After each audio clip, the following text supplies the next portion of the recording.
इसका तर्जुमा क्या है? आप फरमाते हैं इसका मतलब ये है कि जितनी कोई बंदा नेकी करे, अगर उसके मुताबिक नेकी कर दी जाए तो वो बदला होती है, और अगर थोड़ी बढ़ा के की जाए तो वो एहसान होती है। फरमाया रब करीम फरमाते हैं इस तरह करो, जरा सोच लो बचपन से लेकर आखिर तक, जहां तक तुम मौजूद हो, तुम्हारे माँ बाप ने तुम्हारे साथ क्या किया है। अगर उससे बढ़ा के करोगे तो इसका मतलब है तुमने एहसान किया है। माँ बाप जो होते हैं ना, ठंडी छांव, मीठी जिंदगी। माँ अनपढ़ भी हो ना तो कम से कम यूनिवर्सिटी होती है, और बाप अगर बिल्कुल अंगूठा छाप भी हो ना, तो किसी कॉलेज में, मदरसे में, इदारे में ना पढ़ा हो, तो बेटे के हक में जिन चीजों की जरूरत होती है वो सारी अल्लाह बाप को अता करके भेजता है। माँ बाप को ना कुछ इल्म लदुनी अल्लाह देता है कि बच्चों के लिए कैसे आगे बढ़ना है। माँ बाप एक हुस्न है मुआशरे का। रब तबारक व तआला की देखे ना, अल्लाहु अकबर, दुनिया में किसी की मोहब्बत जांचनी हो ना तो मोहब्बत की तमसील दी जाती है। वतिलकल अमसालु नदरिबुहा लिन्नास, अल्लाह लोगों के समझने के लिए मिसालें बयान फरमाता है। अल्लाह तबारक व तआला ने जब अपना आप समझाना चाहा ना, तवज्जो है मेरी बात पर, जब मालिक ने अपना आप समझाना चाहा तो मेरे रब ने माँ बाप की मिसाल बयान फरमाई। रब्बिरहमहुमा कमा रब्बयानी सगीरा, या अल्लाह उन दोनों पे रहम फरमा। और ये लफ्ज रब यहां दो माने में आया है, उलमा बैठे। रब का माना होता है तदरीजन पालना का, या अल्लाह उन दोनों पे रहम फरमा जिन्होंने मुझे रब बन के पाला। यानी मतलब क्या, यहां रबूबियत का माना पालने के माने में, तदरीजन पालना। मेरे नबी पाक सल्लल्लाहु अलैहि वसल्लम ने फरमाया अल्लाह तुमसे 70 माओं से ज्यादा मोहब्बत फरमाता है। ये इमाम सुयूती ने दुर्रे मंसूर में रवायत लिखी है। अच्छा भाई, अल्लाह ने भी मिसाल माँ की बयान फरमाई। फरमाया घर जाके अपनी अम्मा को देख लो, अम्मा तुमसे कितना प्यार करती है। बस उस प्यार को तोलना शुरू कर तो 70 माओं से भी ज्यादा रब तुमसे मोहब्बत फरमाने वाला है। माँ के सीने में ना, देखे ना, एक बच्ची होती है बीए, वो उसने कर लिया, उसकी अम्मा रोज कहती है बेटे सवेरे उठा कर। सास के पास जाएगी तो वो कहेगी कि इसकी अम्मा ने सवेरे उठना सिखाया ही नहीं, और बेटी कहती है अम्मा जो जावांगी वेखी जाएगी। अच्छा, उसकी शादी हो गई, उसकी सास ने आहिस्ता आहिस्ता शिकवे शुरू कर दिए, खामन से कहने लगी तू इसको उठाता ही नहीं सवेरे। वो भी कहता है कमरे में जाके अम्मा शिकवा करती है तू उठती नहीं। और बच्ची लाडली थी, वो नहीं थी उठती टाइम पे। जिंदगी के 22 साल 23 साल वो सवेरे नहीं उठी, वक्त पे नहीं उठी, मिसाल दे रहा हूं। फिर उसी बेटी को अल्लाह ने एक बेटा अता कर दिया। सुबह 100 आवाज उसकी अम्मा देती थी पर उसकी आंख नहीं खुलती थी, लेकिन उसी बेटी का बेटा शहरी के वक्त हल्का सा रोता है। सारी दुनिया सोई है पर अम्मा उसकी फटाफट जागती है, फटाफट जागती है। एक आदमी था तो उसकी बीवी इंतकाल कर गई और उसने तलाक दे दी। 10-11 साल का उसका बेटा था, उसने दूसरी शादी कर ली। एक दिन अपने बेटे से कहने लगा बेटे वो सगी अम्मा ठीक थी या ये वाली ठीक है? तो बेटा कहने लगा अब्बा जी ये ठीक है, वो सगी अम्मी झूठ बड़े बोलती थी, सगी अम्मी झूठ बड़े बोलती थी, झूठी थी, ये सच्ची है। उसने कहा बेवकूफ तेरी मां झूठी थी। उसने कहा अब्बा बड़ी। कहा किस तरह? कहने लगा अब्बा जी मैं ना, कभी आपको पता मैं शरारती हूं, कभी मैं शरारत करता था ना, कोई बर्तन तोड़ देता था तो मेरी सगी अम्मा मुझे थप्पड़ मार के बाहर निकालती थी। कहती थी मैं ताला लगाऊंगी बावर्ची खाने को, तुझे सारी रात रोटी नहीं देनी, तू आज भूखा ही रहेगा।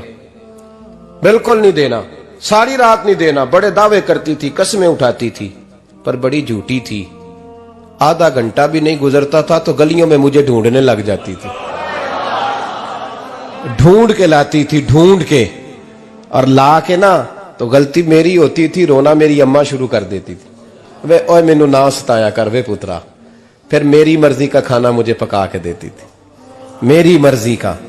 और फिर मेरी अम्मा मुझे तोहफा भी देती थी। अब्बा जी वो झूठी थी, पहले कह रही थी सारी रात नहीं देना, अब आधा घंटा। ये बड़ी सच्ची है जवाब भाई है। मैं शरारत करता हूं तो थप्पड़ मार के निकाल देती है, कहती है रोटी नहीं देनी। फिर मैं सारी रात रो के गुजारता हूं पर नहीं देती। ये सच्ची है, वो झूठी थी। तू मां के दर्द को क्या समझे। बच्चे तो कहते हैं अम्मा ने हमें कैद कर दिया, अम्मा कहती है मेरी मर्जी से खाओ। और तुझे नहीं पता उसने कैद नहीं किया, वो तुमसे प्यार बड़ा सच्चा करती, और बड़ा सच्चा प्यार करती है तेरे साथ, बड़ा सच्चा। बेटा बर्गर खा के आ जाता है, अम्मा कहती है रोटी खा ले, कहता नहीं आपने बैंगन पकाए हुए हैं मैंने नहीं खाने। तो अम्मा मिन्नतें करती है, कहती है चल तू दस की खाना है, तेनू सेवियां ना बना दिया, फटाफट दाल पक जाएगी, क्या खाएगा। वो अब्बा जी मेरी तरह करीब से कहते हैं छड़ पर भूख लगेगी तो आप ही खा लेगा। लेकिन अम्मा कहती है इसने रोटी ना खाई तो मुझे नींद नहीं आएगी। तो इस दर्द को समझना। मैं गुलाम हूं एक आस्ताने का, और मैं समझता हूं जो किसी का मुरीद ही नहीं उस पर तो साया ही नहीं, उसे चाहिए किसी बुजुर्ग का साया हासिल करे। लेकिन भाई ये बात भी बड़ी सच्ची है कि मेरे जैसे पीर के हाथ में 5000 रुपया नजराना दो ना, पीर साहब दुआ करना, तो पीर साहब ने दुआ पक्की याद की हुई है सबके लिए, रट्टी रटाई, अल्लाह खैर करे अल्लाह भला करे, तो सबके लिए रट्टा लगाया हुआ है। और अम्मा को बेटा वैसे ही कह जाए, वैसे ही अम्मा मैं इंटरव्यू देने जा रहा हूं, जरा दुआ करना, वो बीबियां मंगा के दुआए तंजीना पढ़ाना शुरू कर देती है, और सारी सारी रात मुसल्ले पे बैठी। इस दर्द को समझना। और भाई बड़ा वेल ड्रेस बेटा होता है, वेल ड्रेस नौजवान, वो 18,000 का जोड़ा पहनता है, 7,000 का जूता खरीदता है, वो कीमती किस्म की घड़ी इस्तेमाल करता है। लेकिन उसी बच्चे के जब अपने बच्चे होते हैं ना, तो बीबी को कहता है ये ले 10,000 रुपया, बच्चों के कपड़े खरीद ले, मेरे सही है अभी कल ही तो खरीदे थे। और बाप, और तू समझा ही नहीं यार, 30 साल बाप ने जवानी सारी सऊदी अरब को दे दी, लेकिन तेरा ख्याल रखा। मैं ऐसे लोगों को जानता हूं जिन्होंने 30-30 साल परदेश में कंबल नहीं बदला, और जहां गए थे तो एक कंबल खरीदा था फिर बदला नहीं। तू मां बाप के बारे में, और यहां बच्चे हिसाब करते फिरते हैं, रब्बा जी तो पिछले महीने भी 5,000 दिता सी, तुसी पैसे दा कर दे की हो। मां बाप से हिसाब करता है तू। तिरमिजी शरीफ के लफ्ज है, एक सहाबी ने आके अर्ज की या रसूल अल्लाह पैसे विरासत के नहीं, मेरे अब्बा जी ने नहीं दिए मुझे, और मैंने खुद मेहनत करके कमाए, अब मेरा अब्बा मुझसे पैसे मांगता है तो क्या करूं, और मेरे हैं, मैंने कमाए हैं, अब्बा जी ने नहीं दिए, विरासत नहीं, हिस्सा नहीं मिला। हुजूर मेरा अब्बा मांगता है तो मेरे लिए हुक्म क्या है। तो नबी पाक ने फरमाया क्या कहा तुमने, पैसे तेरे हैं? कहा हुजूर हाँ। तो फरमाया अब्बा किसका है? कहा या रसूलल्लाह मेरा। तो फरमाया अगर तू अपने वालिद का है तो तेरी हर शय तेरे वालिद की है, तू भी तेरे वालिद का है तो तेरा माल भी तेरे। मां और बाप ये तो हुस्न है जिंदगी का, ये तो वकार है इंसान का। जब तक मां बाप का हाथ पकड़ के चलोगे ना, रास्ते सीधे रहेंगे, और जिस दिन उंगली छोड़ के सड़क पे निकलना पड़ा ना, सर चकराने लगेगा। याद रखना ये बड़ा मुश्किल काम होता है। लोगों का तो रुख ही उस दिन वादे होता है जिस दिन आदमी साये से महरूम होता है। अम्मा तो कमरे में पड़ी हो ना, औरंगजेब आलमगीर की मां फौत हो गई, 350 कमरा था महल का, और अम्मा 12 साल टांगों से माजूर रही औरंगजेब आलमगीर की। अम्मा 12 साल कमरे से निकल नहीं सकी, साथ ही वॉशरूम था या जो भी उस दौर में तरीका था। औरंगजेब जब महल में आते थे तो फिर भी सीधे अम्मा के पास जाते थे, और जब वापस निकलते थे फिर भी अम्मा के साथ। औरंगजेब की मां का जनाजा उठा तो औरंगजेब ने रोना शुरू किया। फिर सालों बीत गए पर उसके आंसू खुश्क नहीं होते थे। एक शख्स ने कहा तेरी कोई अनोखी मर गई है, सारी दुनिया की मरती हैं। उसने कहा मैं बादशाह हूं, 24 घंटे लोगों का आना जाना है, बड़े दबदबे हैं, बड़े डेरेदारियां हैं, बड़ी भैंसें, बड़ी गायें, बड़े खाने वाले, बड़े लांगरी। मेरी मां बूढ़ी थी, एक कोने में पड़ी रहती थी, पर जब से वो गई है ये मुझे महल नहीं लगता, मुझे कब्रिस्तान लगता है। मुझे लगता है ये कब्रिस्तान है। मां और बाप तो तेरी नेमत है भाई। हम बच्चे, हमारे आजकल के बच्चों ने एक मसला बड़ा पक्का याद कर लिया, कहते मौलाना पीर साहब पसंद की शादी करना जायज नहीं। मैं कहता हूं साहब और भी बड़ी चीजें जायज है, सिर्फ एक ही शय जायज रह गई है। रसूल पाक सल्लल्लाहु अलैहि वसल्लम सिवाय अल्लाह के किसी के पाबंद नहीं, किसी के पाबंद नहीं। पर जनाब सैयदा खतीजतुल कुबरा रदी अल्लाह ताला अन्हा ने पैगामे निकाह दिया, या रसूलल्लाह मैं शादी करना चाहती हूँ, हुजूर किसी के पाबंद नहीं। पर मेरे महबूब ने फरमाया मेरा चचा मेरे वालिद की जगह है, मैं अपने चाचा से पूछ के तुम्हें जवाब दूंगा। यह है पसंद की शादी जो मेरे नबी ने बयान फरमाई है। तू सारा कुछ क्रॉस कर करके गुजर जाता है। यहां तो हाल यह है कि पालने वाला कोई और साये में बैठने वाला, बाग तेरे दी कर कर राखी मैं सारी उम्र गुजारी, तो जदों ये फल पकन ते आया ते लै गए होर व्यापारी। और बेटा गुजरता है अम्मा के दरवाजे के आगे से, अम्मा के दरवाजे के आगे बेटा अमरूद लेके आया है 6 किलो। तवज्जो है मेरी बात पर? इधर देखें जी, छोड़ें थोड़ी देर हमारी सुने। वो अमरूद लेके आया 5-6 किलो, तो अम्मा के दरवाजे के करीब से गुजर गया रात को। तो कमाई खाने का टाइम आया ना, तो गुजर गया। तो वो वजीर आजम से डरता है ना, तो जाके बीबी से कहता है बीबी के हुकूक देना भी रसूलुल्लाह की सुन्नत है। लेकिन ये क्या बात हुई, तूने बीवी और मां का मुकाबला शुरू करा दिया? समझ तो सही, ये तेरे लिए काबे की जगह है और तू बीवी के लिए काबे की जगह है। उसे भी समझना चाहिए, गौर करना चाहिए। 5 किलो अमरूद लेके तो मां के कमरे के करीब से गुजर गया है। बीबी को जाके कहता है चल आधा किलो अम्मा को भी दे आ, उसके कौन से दांत हैं। तो प्लेट में डाल के वो लाई है। तू समझा ही नहीं, तूने गौर ही नहीं किया। बंदा तो वो ठीक नहीं था, नेपोलियन। पर किसी ने उससे पूछा था बता जिंदगी में पैसे लेने का मजा कब आया? उसने कहा कि मुझे मजा तब आता था कि मैं अपनी सारी कमाई ला के अपनी अम्मा के हाथ पे रखता था, और फिर जब मैं अपनी मां से थोड़ा थोड़ा खर्चा लेता था ना, थोड़ा थोड़ा, तवज्जो है मेरी बात पे?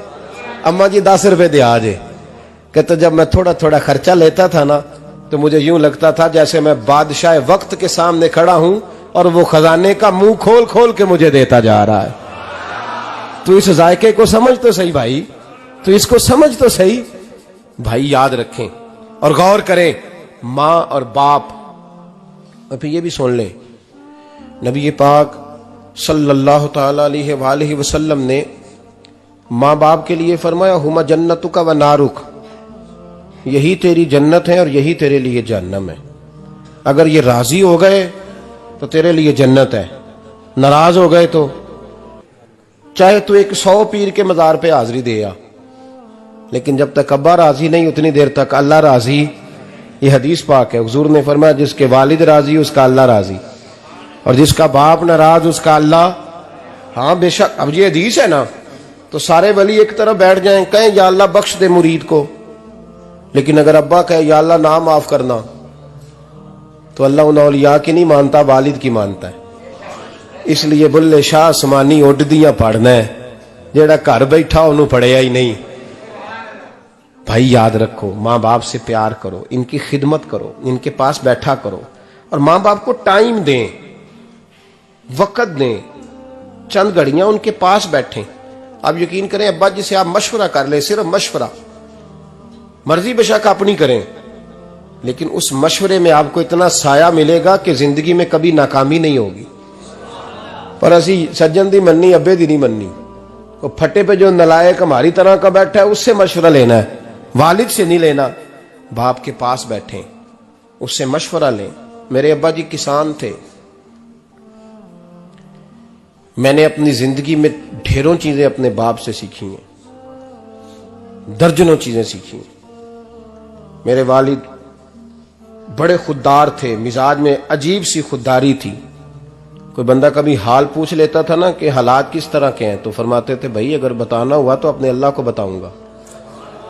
अल्हम्दुलिल्लाह बड़ा फजल है, मैंने उनके हाथों पे हमेशा छाले देखे, हमेशा छाले, लेकिन उनका हाथ कभी किसी दुनियादार के सामने फैलता हुआ नहीं देखा। लोग मुझे कहते हैं आप किस पीर साहब के साहबजादे हैं, तो मैं कहता हूं मैं उस पीर का साहबजादा हूं जिसने मेहनत करके हलाल की कमाई खाई सारी जिंदगी। ये लोग पीर नहीं होते, ये मुर्शिद नहीं होते, और मैंने दर्जनों चीजें सीखी उनसे। तो सीखने तो बैठ, तुझे हजारों चीजें मिलेंगी। भाई अपनी जिंदगी में माँ बाप की तरफ देखो, सबसे जरूरी काम है इन्हें वक्त दो। अम्मा के ओ भाई बड़ा मुश्किल है दुनियादारों से तारीफ कराना, ते अम्मा दे कोल ते एवं 2 मिनट राती बईए ना आखी अम्मा पैर कटे ना रजाई चो तेरे घुट छड़ा, ते अम्मा कहती जा मेरा पुत्र थकिया आया तू सो जाके, मैं कदों काम लगी सा, मैं कदों हल वाहन डई सा, जा सो जा जाके। बस ये कार्रवाई है। तूने 2 मिनट के लिए कह दिया, सवेरे पूरे मोहल्ले में तेरी अम्मा कहेगी अल्लाह मेरे पुत्र वर्गा पुत्र सारिਆਂ ਨੂੰ दे। राती आउंदा है ते मैनू घुट के सौंदा है, अल्लाह घुटिया कोई नहीं सोया भी कार्रवाई पाई सो, लेकिन वो सबको बताती है। तो भाई इतनी कीमती चीज और तू छोड़ के बैठ। मैं कभी जलसे से देर से आता था ना, अब तो जाता नहीं ज्यादा जगहों पे, कोशिश करता हूं कि चलो माहौल के मुताबिक, थोड़ा खुश्क आदमी हूं तो हर जगह सेट नहीं हो पाता, इसलिए कम जाता हूं। तो कभी रात को आते थे ना देर से, मेरी अम्मा जी शुगर की मरीज थी, तो मैं छोटे भाई को फोन करता था कि अम्मा जी सो गए, कहते सो गए। मैं कहता था कि तू ना इस तरह कर, नीचे आ जा, 2 बज गए, वो शुगर की मरीज है, आंख खुल जाए ना तो दोबारा लगती नहीं बुजुर्गों की, तो तू दरवाजा खोल दे, अंदर दस्तक दी तो दिक्कत होगी। तो मैं जूते उतार के अंदर दाखिल होता था, तो पहला कदम रखता था तो मेरी अम्मा बोल पड़ती थी पुत्र आ गए, आ गए। ओ भाई तू इस दर्द को समझना, कोई तुझे मिलेगा, कोई मिलेगा तुझे ऐसा। अब मैं दूर दराज भी चला जाता हूं, उनकी जिंदगी में नहीं जा पाया, कहते हमने नहीं जाना, घर में रहना है, इस कैफ को समझ ले, इस दौलत के करीब हो जा। हजरत अबू हुरैरा रदी अल्लाह ताला अन्हु फरमाते हैं मेरी अम्मा बूढ़ी थी, मैं उनकी खिदमत करता था। बाप की खिदमत और माँ की खिदमत सबके हिस्से में नहीं आती, ये रब जिसे महबूब रखता है उसे ये मौके अता करता है। खुश नसीब है जिसे बूढ़ा बाप मिले और वो नौकरी करे, खुश किस्मत है जिसको बीमार माँ मिले और वो नौकरी करे। हजरत अबू हुरैरा फरमाते मेरी अम्मा बूढ़ी थी, तो उनका मैदा कमजोर हो गया था, तो मैं उठा के पखाना पेशाब करता था तो कई दफा मेरे ऊपर कर देती थी। ये हजरत इब्न जौजी अलैहि रहमान ने इसको लिखा है। फरमाते हैं मेरे दिल में ख्याल आता था कि मैं बड़ा खिदमत गुजार हूं अपनी माँ का। एक दिन मैं हजरत उमर के पास बैठा था उनके दौरे खिलाफत में, तो एक शख्स आ गया। उस शख्स ने आकर के कहा कि हजरत उमर से हुजूर एक मसला पूछना है। फरमाया पूछो। वो कहने लगा हुजूर मेरी अम्मा बूढ़ी हो गई है, बीमार रहती है, मरीजा है, मुझे आवाज देती है बेटे पेशाब आया है, आवाज देती है, तो मैं अम्मा को उठाता हूं। अभी मैं बैतुल खिला तक वॉशरूम तक जाता नहीं कि मेरी अम्मा मेरे ऊपर पेशाब कर देती है। हजरत उमर से कहने लगा हुजूर बचपन में मैं अम्मा पे पेशाब करता था, अब अम्मा मेरे ऊपर कर देती है तो हक अदा हो गया ना। हजरत अबू हुरैरा कहते हैं जब उसने सवाल पूछा तो मेरे भी कान खड़े हो गए। मैंने कहा ये तो मेरे वाला मसला पूछ रहा है, मेरे वाला मसला पूछ रहा है। मेरे पास एक दोस्त जुमा पढ़ने आते हैं बड़ी दूर से, मुझे कहने लगे हजरत साहब जदों भी मैं आउना ना तुसी मेरी ही गल छेड़ देंदे हो, वो जो बात होती है ना बिल्कुल मेरी ही होती है। मैंने कहा नहीं यार जो मैं कर रहा होता हूं वो मेरी भी होती है, वो सारे मुआशरे की होती है। हमें लगता है कि मेरी हो रही है, हालांकि वो बात हमारी सबकी मुश्तरका होती है। सुन ले और याद रख लें। हजरत अबू हुरैरा फरमाते मेरे कान खड़े हो गए। मैंने कहा इसने तो मेरी बात पूछनी शुरू कर दी। हजरत फारूक आजम से कहने लगा हुजूर बचपन में मैं अम्मा पे पेशाब करता था, वो मेरे ऊपर कर देती है तो हक अदा हो गया। हजरत उमर कहने लगे नहीं कोई नहीं हुआ। उसने कहा हुजूर मुझे समझाएं, वो सारे काम जो मैं अम्मा के साथ करता था अम्मा मेरे साथ करती है तो क्यों नहीं हुआ। हजरत उमर कहने लगे भाई पेशाब तो तू भी अम्मा पे करता था और अम्मा भी तेरे ऊपर करती है, पर तेरी और तेरी माँ की सोच में बड़ा फर्क है। उसने कहा हुजूर किस तरह, तो क्या जवाब है सैयदना फारूक आजम का, लौ काना नबिय्यम बाद लकाना उमर इब्न खत्ताब। क्या जवाब है। हजरत उमर फरमाने लगे तेरी और तेरी माँ की सोच में बड़ा फर्क है। कहा हुजूर किस तरह। फरमाया जब तेरी अम्मा तेरे ऊपर पेशाब करती है ना तो तू दुआ करता है कि या अल्लाह बूढ़ी हो गई है इसे पर्दा दे दे, और जब तू अपनी अम्मा पे पेशाब करता था तो वो दुआ करती थी या अल्लाह मेरे लाल को लंबी जिंदगी अता फरमा। फरमाया ये तेरा और उसका फर्क है, तू पर्दे की दुआएं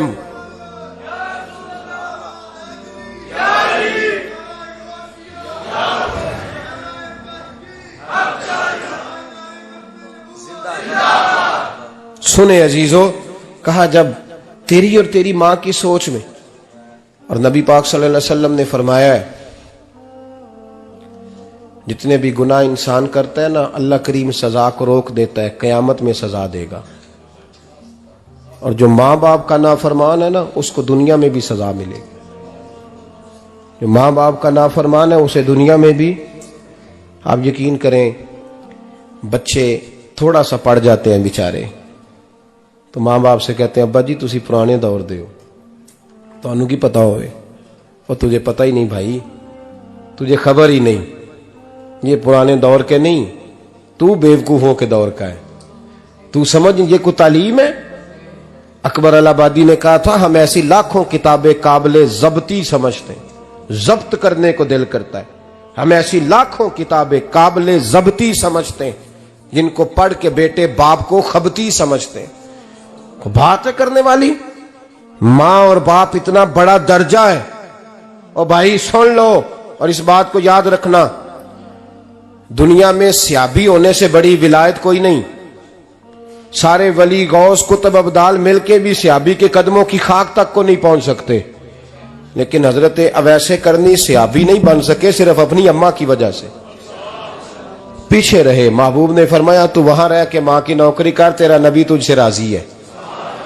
इतना बड़ा काम उन्होंने छोड़ दिया, हुजूर की जाहिरी जियारत नहीं कर पाए, और तू कहता है मैं फलाने पीर साहब के आस्थाने पे होता हूं, अम्मा बड़े भाई के पास होती है, मैं जाता हूं तंजीमों के साथ, जमातों के साथ, और अम्मा फलाने के साथ। ये कैसी बात हुई? ये किस तरह का मसला हुआ? जो तेरी ड्यूटी है उस ड्यूटी को पहले अदा कर, नौकरी को पहले कर, फराइज का अदायगी पहले कर। तू फर्ज छोड़ के नफल के पीछे जा रहा है, इस काम को पहले सर अंजाम दे। मेरे नबी पाक सल्लल्लाहु अलैहि वसल्लम ने फरमाया वालिदैन के नाफरमान को दुनिया में सजा मिलती। हजरत मालिक बिन दिनार रहमतुल्लाह ताला अलैह फरमाते मुझे अल्लाह ने 60 हज करने की तौफीक अता फरमाई। कितने? बोल के बताएं। जिस बंदे के पास इतने पैसे हों कि हज पे जा सके, आ सके, और जितने दिन रहना है घर वालों को खर्चा दे सके, उस पर हज करना फर्ज है। पता है आपको, उस पर हज करना। इसलिए बयान कर रहा हूं कि हज की दरखास्तें जा रही हैं। हम पता क्या कहते हैं? हम कहते हैं बच्चे बड़े होंगे, शादी करूंगा, फिर जाऊंगा। ये किसने फतवा दिया है? ये किससे आपने पूछा है? वो जब बड़े होंगे उनकी शादी की चीज उस वक्त आप पे फर्ज होगी। अभी जो फर्ज है उसको अदा करें। और ये तिरमिजी शरीफ की हदीस है, याद रख ले।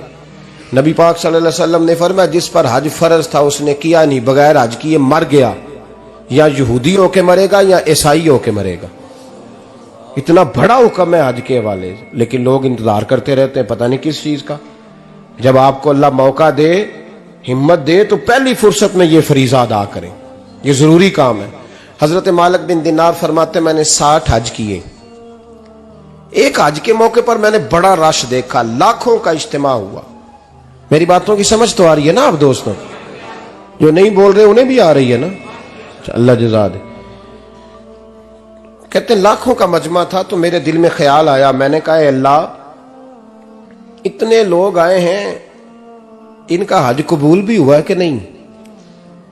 फरमाते मैं सोच रहा था तो रात को ना ख्वाब में मैंने किसी कहने वाले को कहते हुए सुना कि सबका कबूल हो गया। बल्ख का रहने वाला मोहम्मद बिन हारून बल्खी है, उसका हज कबूल नहीं हुआ। फरमाते शहरों के अलग-अलग खैमे लगते थे। अब भी आप हज करने जाएं तो पाकिस्तानियों की रिहायशें अलग होती हैं, इंडियन की अलग, बांग्लादेश के अलग, मिस्री, यमनी, सब लोग अलग-अलग रिहायशें होती, झंडे लगे होते हैं मुल्कों के। कहते मैंने सवेरे उठ के ढूंढना शुरू कर दिया, ढूंढता हूं वो बंदा मिले। कहते जहां बल्ख शहर के लोग रहते थे वहां चला गया। तो मैंने लोगों से पूछा तुम में मोहम्मद बिन हारून बल्खी कौन है? लोग कहने लगे वो तो बड़ा नेक आदमी है, परहेजगार है, बड़े भोले भाले, बड़े अल्लाह वाले, रियाज आपको बस हम ही जानते हैं, वो तो बड़ा नेक है, परहेजगार आदमी। कहते मैंने कहा अच्छा कहां है? उन्होंने कहा पहाड़ के पीछे उसने खैमा लगाया हुआ है, सारी रात इबादत करता है, सारा दिन रोजा रखता है, कायमुल लैल है, साइमुद दहर है। क्या बात? फरमाते हैं मैं उन लोगों की बात सुन के हैरान हो गया कि मुझे क्या बताया गया, ये क्या कह रहे हैं। फरमाते हैं मैं पहाड़ के पीछे गया। हजरत मालिक बिन दिनार अलैहि रहमा फरमाते हैं जब मैं वहां पहुंचा तो मैंने उस शख्स को मुसल्ले पे बैठे देखा। कसरत इबादत के आसार उसके वजूद पर नजर आ रहे थे। सीधा बाजू उसका कटा हुआ था। फरमाते 2 रकते मुकम्मल करके ना मैंने उससे अस्सलामु अलैकुम कहा तो मुझे कहने लगा वालेकुम अस्सलाम, आप मालिक बिन दिनार हैं। मैंने कहा बड़ी इसकी फिरासत है। फरमाते फिर उसने ठंडी सांस ली, कहने लगा आपको ख्वाब आई होगी कि मेरा हज कबूल नहीं हुआ। फरमाते हैं मुझ पर और बिजली गिरी कि क्या कह रहा। फरमाते मैंने कहा यार लोग भी तेरी तारीफ कर रहे हैं और तेरी बसीरत भी बड़ी है, तो ये माजरा क्या है। कहने लगा आप ना पूछें। ये कह के उसने रोना शुरू किया, देर तक रोता रहा। मैंने कहा नहीं यार तू बता। कहने लगा नहीं आप ना पूछें, आप नाराज होंगे। मैंने कहा मैं नहीं होता, तू बोल ना। कहने लगा हुजूर 24 साल हो गए मुझे हज करते हुए, 24वां हज है मेरा, और हर साल कोई अल्लाह का वली आके बताता है कि जा चला जा तेरा कोई नहीं कबूल हुआ। बेपरवाही वेख सज्जन दी जिथे किसे दी पेश ना जावे, उन्हें ताजा वाले दर दर रोले ते मंगते तख्त बिठावे। आजम किसे नु कारा मिलदा ही कोई काबे ओ खाली आवे। कहते हैं उसने मुझे कहा हुजूर 24वां हज है, हर साल कोई बताता है। मैंने कहा तेरी गलती। कहने लगा मैं अपनी मां का नाफरमान। मैंने कहा वाकया क्या हुआ। कहने लगा हजरत अल्लाह ने मुझे दौलत दी, माल दिया, जमीनें दी, तो मैं अय्याश हो गया। आप यकीन करें अल्लाह लोगों को माल देता है तो वो समझते हैं मेरी चालाकी से आया है, मैं तेज बड़ा था इसलिए आया है। नाफरमान होते हैं। लेकिन जो रब लेना जानता है, देना जानता है, वो लेना भी। वारस शाह मान करी ना वारसा दा, रब बेवारसा करके मार दई। लोग बड़े स्मार्ट बन जाते हैं, उनकी गुफ्तगू में बड़ा तकब्बुर होता है, उनके निगाहों के अंदाज में बड़े वो कहते हैं ओहो सब लोग बेवकूफ हैं, सिर्फ मैं सियाना हूं, काम जो सही चल रहा है। ओ भाई 1 मिनट लगता है इंसान को बादशाह से फकीर होने में। एक इमाम मालिक रहमतुल्लाह अलैह बैठे थे तो हारून रशीद आपसे कहने लगा इमाम अबू मालिक से, हजरत बताएं इस वक्त अल्लाह क्या कर रहा है। आप फरमाने लगे यार तू बड़े मोटे दिमाग का है, किस तरह के सवाल पूछता है। बादशाह था ना, कहा नहीं आप बताएं। तो इमाम मालिक फरमाने लगे तू तख्त पे बैठ के सवाल पूछता रहता है और मैं नीचे बैठ के जवाब देता रहता हूं, नीचे आ फिर बताता हूं। उसने कहा जनाब बताएं। फरमाने लगे तू सवाली है ना, तो तू नीचे बैठ और मैं ऊपर बैठता हूं। क्या जनाब आ जाए। हारून रशीद नीचे आ गया, इमाम मालिक तख्त पे बैठ गए। फरमाने लगे अब बता क्या पूछ रहा था। कहने लगा हुजूर पूछा था अल्लाह इस वक्त क्या कर रहा है। फरमाने लगे रब इस वक्त तुझे समझा रहा है कि इस तख्त पे तकब्बुर न करना, 1 मिनट लगता है मैं तुझे उठा के मालिक को बिठा दिया करता हूं, ये तुझे समझा रहा है, लिहाजा इस समझ पे कायम रहना, तकब्बुर न करना, 1 ही तो मिनट लगता है, ये तुझे समझा रहा है। तो वो शख्स कहने लगा मोहम्मद बिन हारून बल्खी इमाम मालिक बिन दिनार से कि हुजूर बड़ी दौलत थी तो मैं अय्याश हो गया था। रमजान का महीना था, अम्मा तंदूर में रोटियां लगा रही थी, मैं शराब पी के घर आ गया। हमारे यहाँ ये भी फैशन है ना, अब मेहंदी वाले दिन चौधरी साहब के डेरे पे जवान शराब पीते हैं तो पूछते हैं हाजी साहब आप तो हाजी भी हैं, तो डेरे पे मुंडे क्या करते रहे। कहते मैं डेरे तो सा मैनू नहीं पता, वो कार लगे सन। हाजी साहब आपको सारा पता है और अल्लाह आपसे पूछ लेगा। यहां तो कोई आदमी चुप कर जाएगा आपके किलों की वजह से, लेकिन अर्श के मालिक को भी तो जवाब देना है कि नहीं। क्या तरीका है देखे ना, कुल वाले दिन महफल और मेहंदी वाले दिन अल्लाह से सिर्फ दुखों का रिश्ता है, रसूलुल्लाह से सिर्फ गमों का रिश्ता है। अगर तूने ढोल ढमक्का शोर शराबा किया है शादी वाले दिन तो कुल वाले दिन भी बजा, तेरा पता चले, जनाजे पे भी बजा। क्या तमाशा है।